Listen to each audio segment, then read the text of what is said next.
Hello, hello, and welcome to the first ever episode at EU Made Simple. I am Lambertus, and a lot of listeners or watchers even probably know me from my channel EU Made Simple on YouTube. We have a cool program today. We have guests and also a co-moderator where we're going to talk about two big topics. Firstly, there is the war in Ukraine, which has hit its second anniversary. And secondly, we're also looking at EU enlargement and deepening. And without further ado, let me introduce you to the co-moderator today, which is Kevin. Hi, Kevin. How are you? Hi, I'm very well, and I wanted to thank you and to thank all of our guests today for coming and speaking of this important matter. Thank you, Kevin. Great to have you here. And then we have three guests. Firstly, Dominic de Weese, who's a member of the European Parliament and president of the Union of European Federalists. We have Giulia Rossellillo, who is a professor of European Union law at the University of Pavia and the vice president of the Union of the European Federalists. Hi, Giulia. Hi. And then we have Lisa Besvershenko, apologies for the pronunciation there, who is the advocacy co-lead of Promote Ukraine. Hi there, Lisa. Hi, pleasure to be here. Thank you for inviting me. Great, great. No, very, very happy that you accepted the invitation to be here.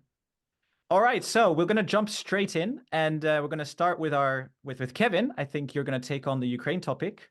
So yes, maybe you want to give a brief introduction and then get to our guests. Yes, Lambertus, I just wanted to say that, after months of speculation and building up tensions, Vladimir Putin's Russia invaded Ukraine 2 years ago on February 24th, and it has transformed the Donbass conflict, which was already going on, into a fully international war with tensions not seen since the Cold War. So I wanted to ask Lisa, looking back on the past 2 years since the outset of the war in Ukraine, how do you assess the EU's response to the crisis?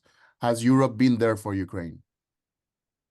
So first of all, it's been 10 years since Ukraine is resisting Russian military aggression. And it's very sad to acknowledge that it took so long for Europe and the world to understand the threat that Russia represents.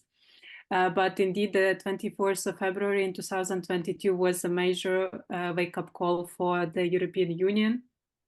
And of course, the European Union accepted a lot of Ukrainians, a lot of Ukrainian refugees. We received a major support and solidarity. First of all, I think the feeling that we are not alone there this time was something really different.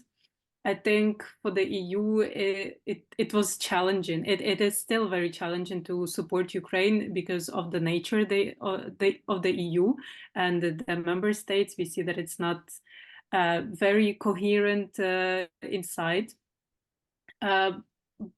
Of course, our position is that we are very grateful for everything that has been done, but already 2 years in, we see the war fatigue among some European leaders, but we don't see the end of the war very soon because we are, I think our strategy is a bit wrong. We are very slow in the EU to adopt decisions. We are slow with the weapon delivery. And in Ukraine, we really feel that time pressure is, for us, it's lives, it's human lives. So here, my only advice would be like the support is good, but we need it faster. So yes, I understand. I wanted to ask because I know there's a demonstration in Brussels on the 25th, and I wanted to know the demands, the specific demands you're making on a demonstration, and what support do you expect on that day? So first of all, for us, the weapon delivery. As you might know, the recent loss of Avdiivka, the city in Ukraine, when Ukrainian troops had to come back to safer territories, was caused by the lack of ammunition. So this cannot be allowed. This is not acceptable that because of the delays in the delivery of weapons, we have to lose territories and people. And so we demand greater military support, faster weapons delivery, more clear strategy on the defense inside the EU, and how we plan to become more self-sufficient as the European Union and as Europe, especially ahead of the US elections. The second one is confiscation of frozen assets for the rebuilding of Ukraine.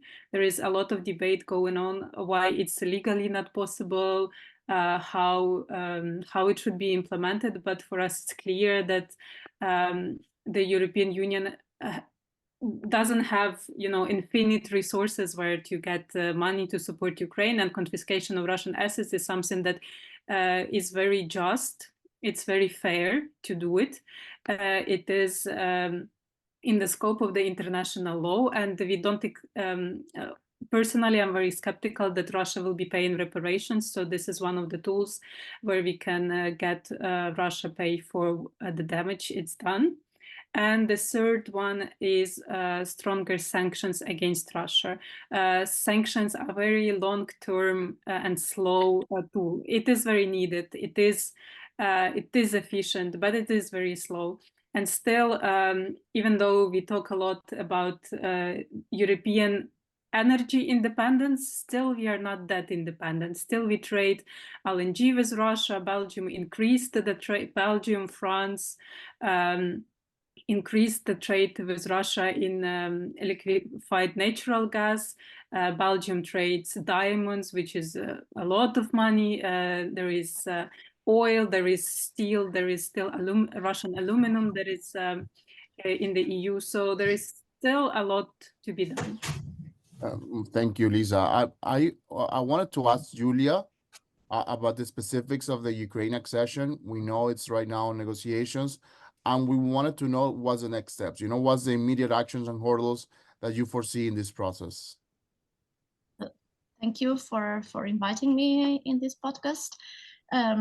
Yes, so as you said, the accession process has begun, and before the having the status of candidate state, Ukraine has already begun a process of reform, which is very, very important.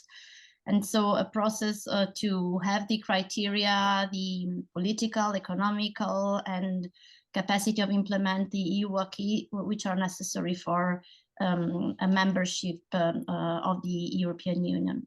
And this is a process in which that it was very, very difficult, and it is very difficult for Ukraine because of the Russian aggression and the situation that was created by Russia, but in which Ukraine has already made a lot of progress. And if you read the European Commission report of November 2023, we see that there were a lot of progress already, and very quick one, in the capacity of Ukraine to meet these criteria, and especially in the fight against corruption, the functioning of the judiciary, the administrative reforms, the accession to international conventions. So it was a very quick process and very effective one, even if there is a very difficult situation, especially from the economic point of view also, because of the war and the strengthening to fight Russia.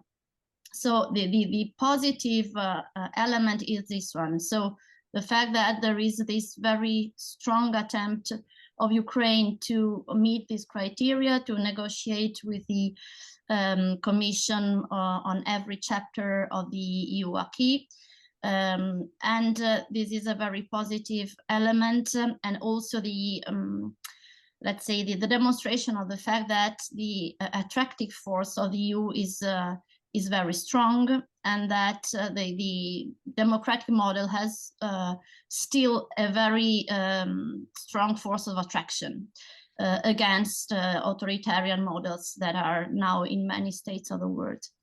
The hurdles comes from the EU, because as Lisa said, the EU has always thought that its defense was guaranteed by the US and by NATO, and that it could concentrate on the markets, on the internal markets. And now, since many years, the world has changed, and the EU leaders should understand that they have to change the EU in a way that allows it to act effectively, to protect its values, and also to fight against the autocratic states and against Russia, and to protect, to help Ukraine in fighting against this state. So the main hurdle in this process is the incapacity of the EU to change and to help in a unitary way Ukraine, as Lisa said, especially because in the field of foreign and security policy and defense, the EU acts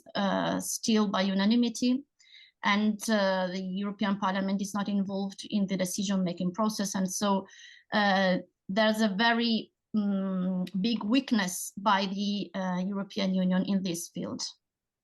I wanted to thank you, Julia. I wanted to get Lisa's perspective on this issue from the Ukrainian perspective. Do you feel this has strong popular support, the reforms that are taking place right now in order to accede to the European Union? It's popular support, but also political support. Our politicians, our political parties, is the people and other stakeholders in Ukraine, are they all together in this effort to do the necessary reforms? For the moment, it's around 80% the support of Ukrainian population to enter the European Union. And as you might know, in 2014, 10 years ago, even a bit earlier, in 2013, in November, there was a revolution of dignity, Euromaidan, where Ukrainian society expressed the willingness to join the EU. And I think already since 10 years, and especially since 2 years, Ukrainians are showing how devoted we are to the European values, to democracy, protection of human rights, freedom of speech, all of this. And for us, this the candidacy status and then the opening of the accession negotiations, it means a lot for us because it gives us hope that it's all not for nothing, that there is a European future, and this is what people want. I think this is very important to understand, even if that helps us, civil society, to make sure that our government is accountable in front of us and all our reforms are implemented. So there is a big civil society serves as a watchdog to the government, and there is a lot of initiatives that are anti-corruption. There is a big civil society engagement in Ukraine. We as civil society in Brussels cooperate with civil society in Ukraine, in Europe. So I think this is the best example of democracy. And of course, there are problems inside Ukraine, corruption, and it is very difficult to change the country when it's at war because of the budget, because of the capacities, the priorities. But I think we are doing a really great job. The Commission endorsed it. And I want to assure that the people want it, and doesn't matter who will be at the government, the people will be always clear about our Euro-Atlantic integration, and especially now for us it's a matter of survival of. Yeah, well, thank you, Lisa. I think that was very clear, the support of the Ukrainian people towards this integration and towards the Euro-Atlantic integration. I wanted to ask Domenic, from the European perspective, what do you think the EU should take for Ukraine, should do for Ukraine in 2024? What are the next steps for Europe in 2024 towards Ukraine, especially with the threat? We've heard former President Trump on the campaign trail saying that he might leave NATO allies alone, and that is a concern regarding Ukraine. So what's your whole perspective on this issue, on the security issue, and what awaits for Ukraine from the European side? Well, thanks a lot, Kevin, for the opportunity to participate in this debate on the second anniversary of the start of Putin's aggression to Ukraine. I think the most important thing right now, quite frankly, is to give the ammunition that we promised to the Ukrainians, the 1 million round of ammunition that we haven't met the target that we promised, and this lack of delivery is a big problem, because this is clearly having an impact, a very negative impact in the battleground, as we have seen. We cannot witness how the Ukrainian armed forces have to ration the ammunition because they don't have enough to respond to the artillery attacks from the Russian army. And we have seen that there is now in motion a Russian counteroffensive, that they want to regain some ground. They have taken Avitka. They are aiming for more. So it is very urgent. We cannot really, underestimate the importance of really meeting our promises, fulfilling our commitments in terms of ammunition, in terms of weapons delivery, and so on. This is the most important thing. And by the way, the High Representative and Vice President of the Commission, Josep Borrell, has emphasized just yesterday to the member states, he was imploring to the member states to really deliver. But do you think, Domenic, that this is lack of political will, or is simply logistical problems, with delivering the ammunition, or a combination of both? I think it's a combination of both. I think it is true that after the end of the Cold War, we don't have really, or we haven't had until recently, now we are revamping that, the industrial capacity to do it fast. But at the same time, it is true that there are promises that have been already made in terms of other weapon systems, in terms of fighters, for jet fighters and so on, or fighter jets. And there is always some bureaucratic hurdle to overcome, some administrative glitch, someone that hasn't gotten the memo. So we really need to get our act together, and to give, it is political and it is logistics. But we cannot really accept as MEPs, as representatives of the European people, that is by and large fully committed to support the Ukrainian people, that with the economic and industrial might of the collective West, we are falling behind, while the Russians are increasing their production capacities, as we know. But is Europe ready for a scenario in which the US takes a step back? Mm-hmm. Can we take that step forward in case, right now, even with a very pro-Ukrainian presidency in the US, Biden is not being able to pass things through Congress to get that help to Ukraine, even if he has the will. So in a Trump presidency, this might not be the case. Can Euro step forward in this case and back Ukraine fully with the resources it has? Absolutely, we have to. In any event, I mean, the question of European defense has been there for a long time. There was this idea, particularly in some member states, more in the eastern part of Europe, that were not committing, I would say, to the idea of European defense with this idea that we have NATO. Now it is clear that with the possibility of having Trump re-elected as president, hopefully not, but I mean, it's a real possibility if we look at the polls, unfortunately. It is very clear that we cannot put all our eggs in the basket of NATO.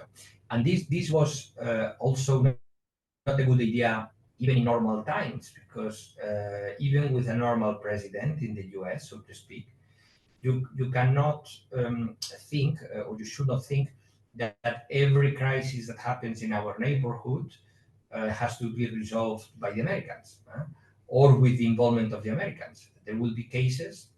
Ukraine is not really a minor crisis, so it is not a good example for for this scenario of a normal president, as I say, in the US.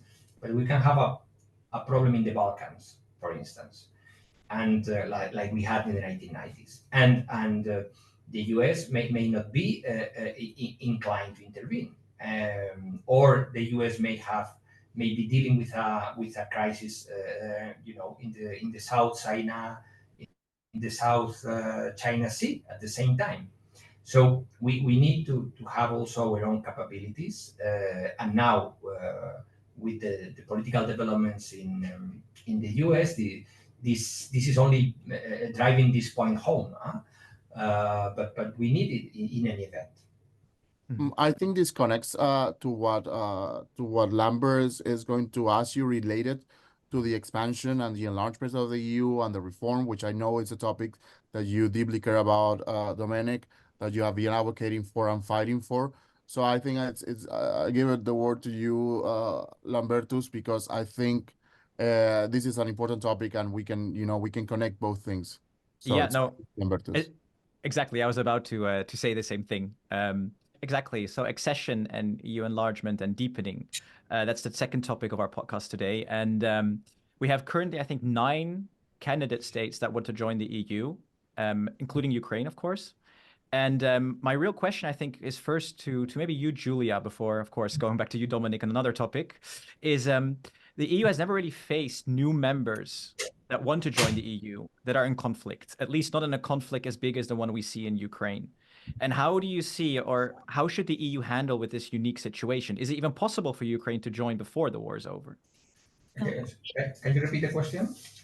Yes. So the EU has never faced adding new members involved in conflicts before. And the question is, what's your take on how the EU should handle the situation? Is it even possible for Ukraine to join while they're in conflict? Yeah, as you know, the accession of Ukraine is a long-term process, and I think everyone is expecting that by the time the accession process is completed, the conflict is over. It will be bad if 10 years on the conflict is still ongoing. So you're saying Ukraine on the won't other join hand, before 10 years? Sorry to interrupt you, Dominic, but you're saying Ukraine can't join in the next 10 years? well, it's just an educated guess. It's not that this is written anywhere, but if you see the Western Balkans, those that have been candidates have been in the waiting room for 10 or more years, no? So to expect that we just started accession talks, that Ukraine, is ready to align. I know that the motivation in Ukraine is huge, and you cannot really predict the exact number of years, but it still is a tall order to align all your national legislation to EU legislation, the hierarchy, the reforms, the structural reforms, economic reforms. But 10 years, I think, is reasonable. But of course, if Ukraine is ready in 5, no one will say no. But once again, I hope the war doesn't take another 5 years, So the argument is the same. I think we are expecting the war to end before the accession process is completed. I understand, but is it really with Ukraine? Isn't it more with the EU, if you ask me? Because, there's the age-long problem in the EU of the veto vote. Anyone can veto the accession of Ukraine, which Orban, I don't want to name any names, but it's true, Orban did in December. So isn't the EU slowing down this process rather than the Ukraine or Ukraine? Or how do you see it? So you're saying that it's the EU that is not ready for Ukraine? Well, let me pose you a bigger question. The bigger question here is that the EU takes a long time to take decisions, mainly because of the veto. And my question here would be, if the EU grows even to 28, 29, 30 or more members, this process would get even slower, right? Of making decisions. So how do we manage this? Yes, the answer to that is very similar to the one I gave before regarding European defense and NATO. Why? Because the need to reform the EU internally, institutionally, in terms of decision making, in terms of democratic legitimacy, and so on. It's there even before the war against Ukraine, and also the pandemic. Because already with 27, for instance, the question of the veto is a big hurdle. I mean, we know that everyone was finally in favor of calling for a humanitarian ceasefire in Gaza and to call the Israelis not to attack Rafah, including the Germans, by the way, with all that it means, and the Austrians and so on. But then Orban vetoed the decision. So this is already a big problem. Now, when you see enlargement, again, this drives the point home even more. Like I said before, regarding Trump and NATO. So enlargement has to give impetus, renewed impetus to the deepening process in a federal direction of the European Union. And I hope this will provide the right incentives really to now adapt our treaty for a new world, basically, that requires that we are faster making our decisions. We are more democratic also, because the European Parliament still is not fully involved in some fundamental decisions. So this is a big opportunity, really, to go to Europe 2.0. Yeah, and I think from an EU Made Simple perspective, a lot of the viewers on our channel are saying exactly the same thing, that it's a shame to see things take so long because of this problem of the veto. And I think that, Julia, maybe that's a question good for you, is maybe you can explain to the viewers of the podcast or the listeners of how do we get to Europe 2.0? And we keep hearing about a European convention. How does this work, this whole process? So the new element in comparison with the past is that in the past, the question of opening the reform of the treaties was not discussed anymore, because everybody was feared of the perspective of changing things. But now, after the COVID crisis, after migration crisis, after Ukraine crisis, so the head of state and government couldn't avoid this perspective, and the European Parliament, after the Conference on the Future of Europe, took the occasion to propose a reform of the treaty, and a very deep one and a very effective one. And so now the very important element is that the European Parliament approved this project, and it was given to the European Council, transmitted to the European Council, and the European Council should decide to convene a convention. So to use the ordinary revision procedure to change the treaties. This is a very complex procedure, but the advantage of this procedure is that this convention is convened, and the convention is like an assembly of the representative of the national governments, but also of the national parliaments, the European Parliament, and the European Commission. And so that means that you do not have simply an intergovernmental conference, but a meeting also of the direct representatives of the people, like the European Parliament. And as the European Parliament had a very good idea of how to reform the treaties, this idea could be discussed in the convention. Now the obstacle is the national governments, because it is the European Council that might decide by a simple majority to convene the convention, and we do not know if this majority exists. Even if it would be an advantage also for the states and the governments that are less in favor of a federal Europe to open a process of treaty reform, because it is very evident to everyone that the European Union, like it is now, cannot function in a very effective way, and cannot defend our values, cannot fight with Ukraine, and so on. And so this is the actual situation. Maybe Dominic, thank you very much, Julia. A question on treaty reform. How feasible do you feel treaty reform is? Because one thing I logically think about is not all countries are willing to give up certain powers. I mean, that's what I would feel could happen. Or what's your perspective on this issue? Reforming the treaties is unavoidable, really. Why? Because if you're serious about about enlargement, for instance, the size of the European Parliament has to change, because we cannot have a European Parliament, European Union with up to 36 member states potentially. But imagine, let's not be so ambitious, 30 member states. You need to change the size of the European Parliament. You need to add members. And the treaty says the parliament is fixed at 755 members. So this is just one example. So it's not credible to say we don't need to change the treaties in view of enlargement. So of course, there are some member states that are very opposed, but this is like going to the dentist when you have the wisdom tooth. You cannot postpone it forever. You don't like to go to the dentist. You know it's painful.